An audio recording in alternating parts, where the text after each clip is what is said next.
It's draft combine week for the Chicago Bears. Ryan Poles, Ben Johnson are both in Indianapolis, and this may be one of the most important off seasons of Ryan Poles' career, not because he has to do the most moves necessarily, but because it's a very tight needle that he has to thread. Left tackle is suddenly wide open with Ozzy Trapilo's injury. The defensive line still needs to add a lot of talent with it as well. And Deshawn Wright talks about possibly staying with the Chicago Bears. We'll be discussing all these things and more right after this.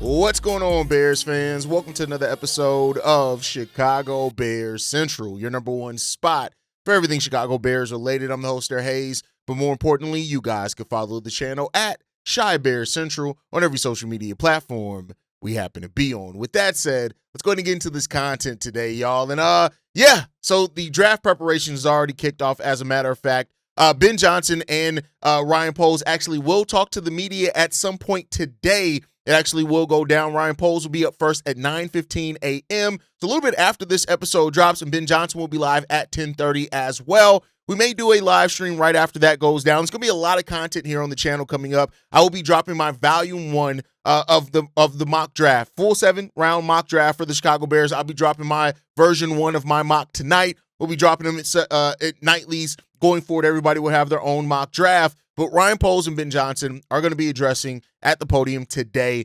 And the NFL Draft Combine schedule is very simple. It's as follows. On Thursday, February 26th, defensive line, linebackers, and place kickers will have their own field workouts and measurements. The defensive line is one that the Bears need to address very heavily. You expect that if they aren't going to go after a big splash in free agency, the draft is going to be where they want to address a lot of those guys. So expect to see Ben Johnson, Ryan Poles out there a lot on Thursday, and we'll see how the Bears, feel about that.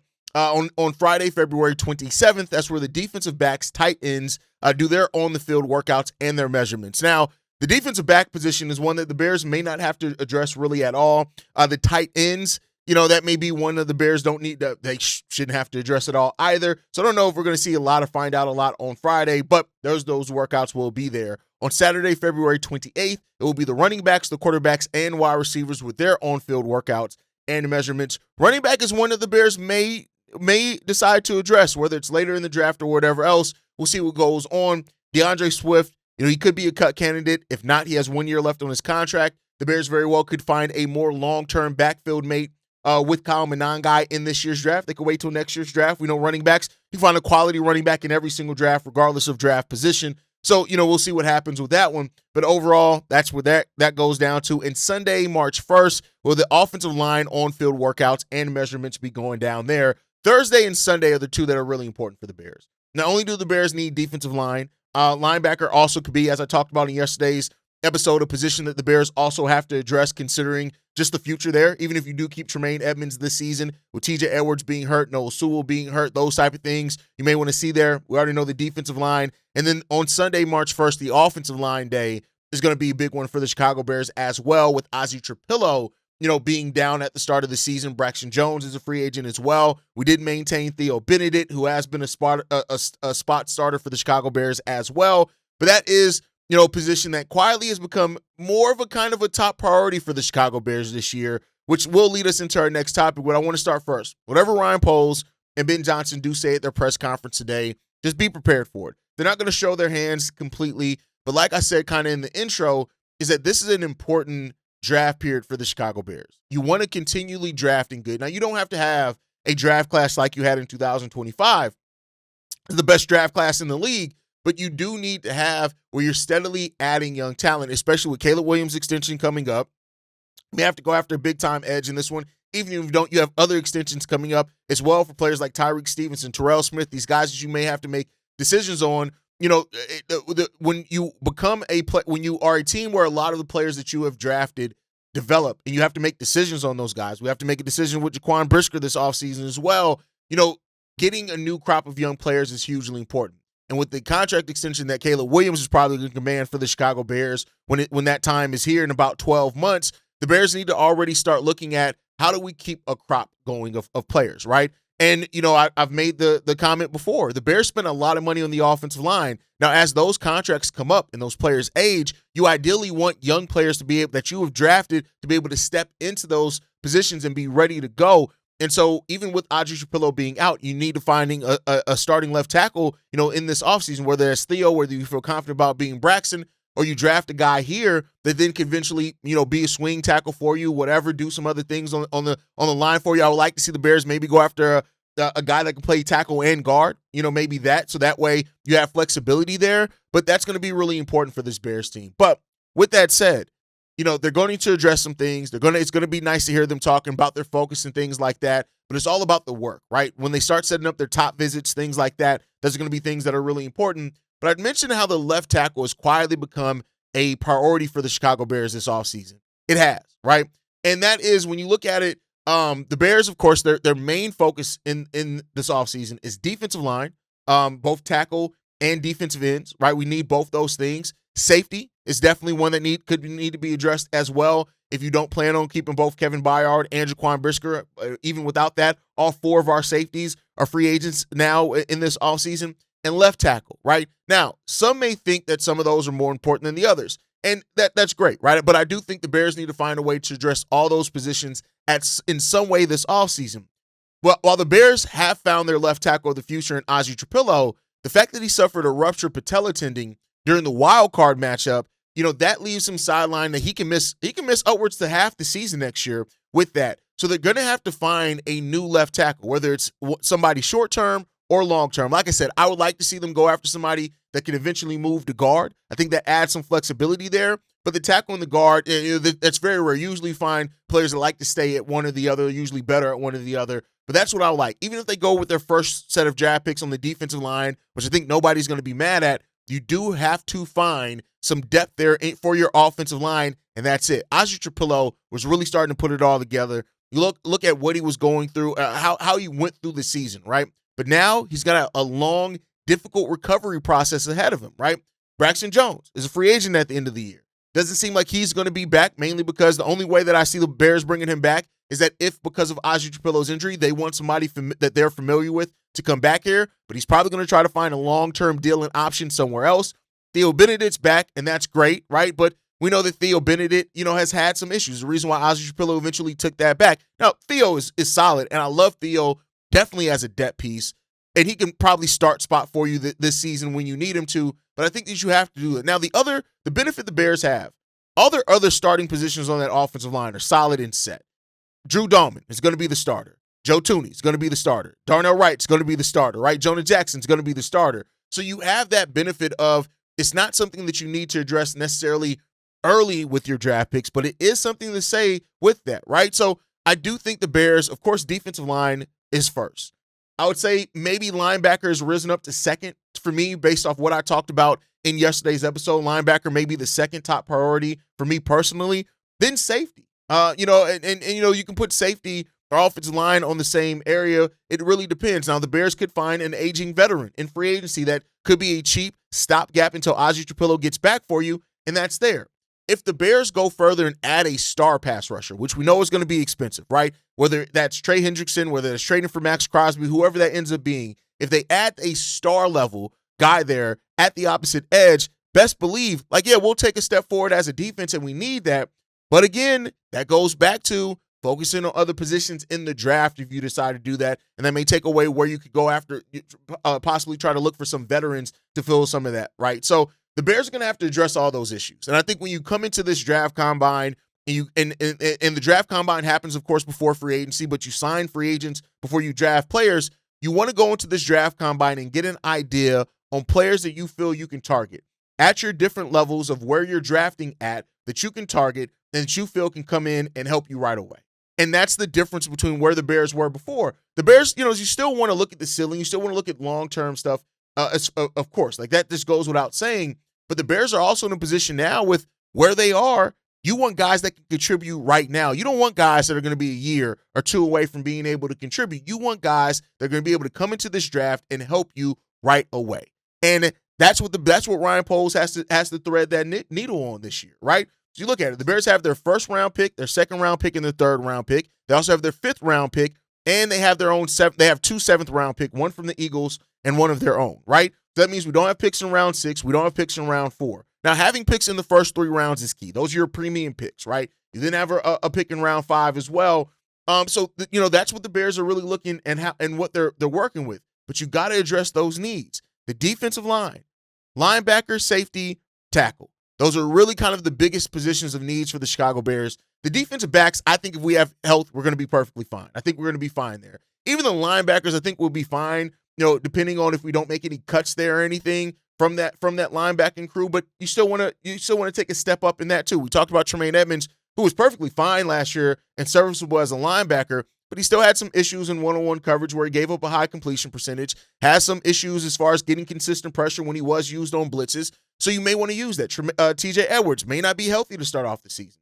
So because of those things, you have those areas that need to be addressed for you early on, and we'll see if the Bears can do that. If they can, things can go well for this team, and we'll see if they can get it done. I'm not going to give them the benefit of the doubt, but I will say this. Ryan Poles earned a little bit of faith with how he maneuvered last year's draft. He's going to work with his coaches. He's going to work with those guys and see who those coaches feel are guys that can absolutely help their system and push forward. But it's up to Ryan Poles to thread that needle. And this is a very important offseason for the Chicago Bears, because that needle is getting tighter and tighter. And as you financially, it gets tighter and tighter, it gets more difficult on you every single year financially, especially as you have more guys that you want to keep on your roster or you add stars. And that's the question that the Bears are going to have to answer here and find, answers to that. With that said, though, one of the guys that also is a free agent this year is Nahshon Wright.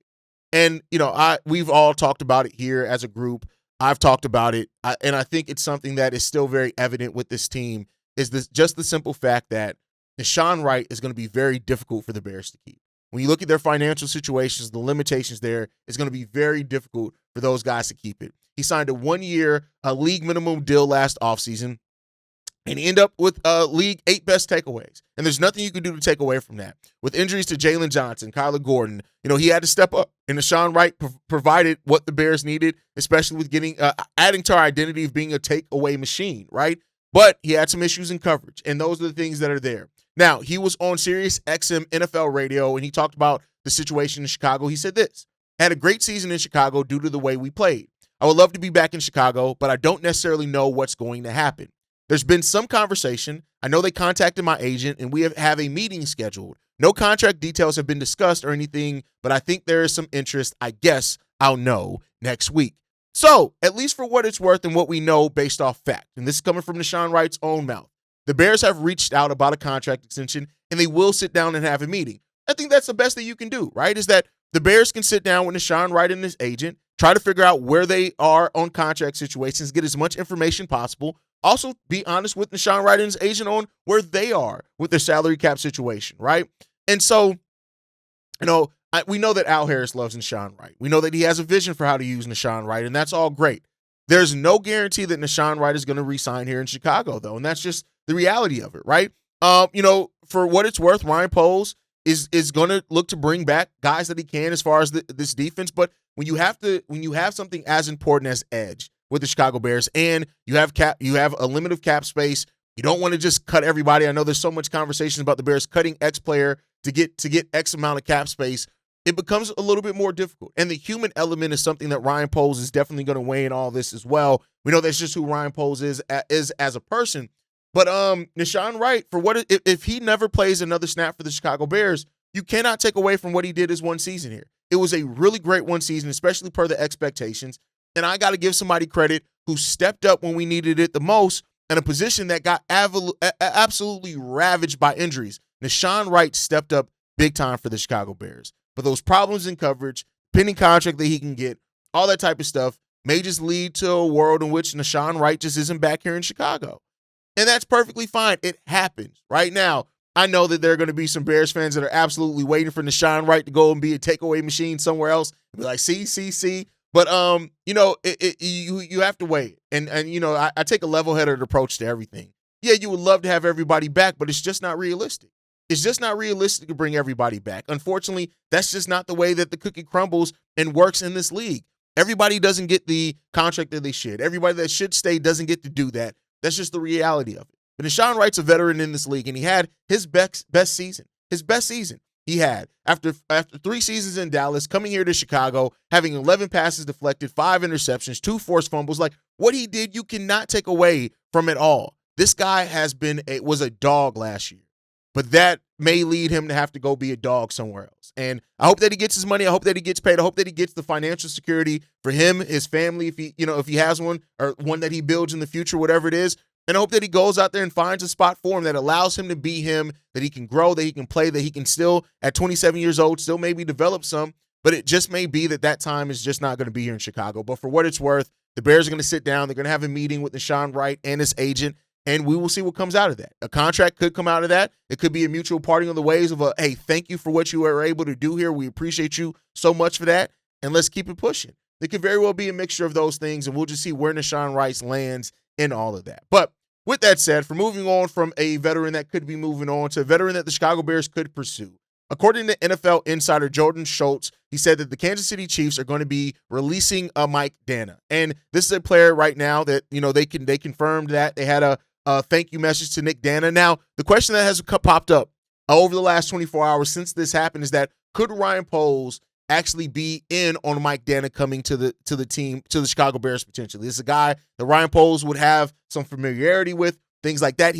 Mike Danna has been in KC since the 2020 season, but this is a guy whose production has gone down year after year, right? When you look at he had 6.5 sacks in 2023 where he played 16 games. He then in 2024 only played 13 games and went down to 3.5 sacks. Then it went back up to 15 games played last season, but he only had 1 sack last season. So Danna is a player that, I wouldn't mind the Bears bringing in maybe for depth, but it can't be your defensive end move where you bring in somebody when it comes down to that, right? This is a guy that signed a 3-year, $24 million contract with the Chiefs in 2024, but he was unable to repeat the production that he had here. So hearing, people kind of link Danna to the Chicago Bears, it's interesting, and I get it from the sense that we know that Ryan Poles is a guy that brings in people that he has worked with before. The human element of all of this in football really matters to Ryan Poles. He said as much. He's shown as much. Those are things, right? He overlapped with Ryan Poles for only 2 years, though. So we don't know what happens with that one, right? Like Ryan Poles, he was in the Chiefs front office for, a decade before coming to the Chicago Bears. But at the same time, we don't really know what that is there. Now, Danna's not going to command a lot on the open market.